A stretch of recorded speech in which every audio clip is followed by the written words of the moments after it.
My link with Patterson is really a coincidence that he ran the advertising agency that I was working at. You know, the work I was running for magazines was far more distinguished than my work in advertising.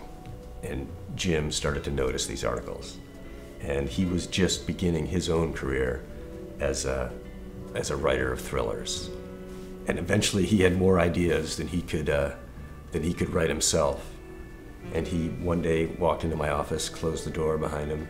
I thought I actually was about to get fired because I sort of deserved to get fired. I was spending a lot of time in my office writing these articles. And in fact, he asked me if I would like to write a novel with him.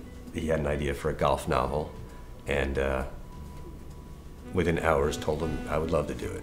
I wrote 3 books with Patterson. The first one was a golf novel called Miracle on the 17th Green. You know, he knew that I was interested in golf. I had written a story about Tiger Woods. I had written stories about Tom Watson. He was very cunning about picking me to write this book. It was about a guy who was kind of unhappy in advertising, and the hero of this golf novel was quite a bit like me. And it ended up being a really personal book. It was not like the other 2 books I wrote for Jim. 2 thrillers set in the Hamptons, Beach House and Beach Road. And the money that I saved working on those books is really what bought the time to write my own.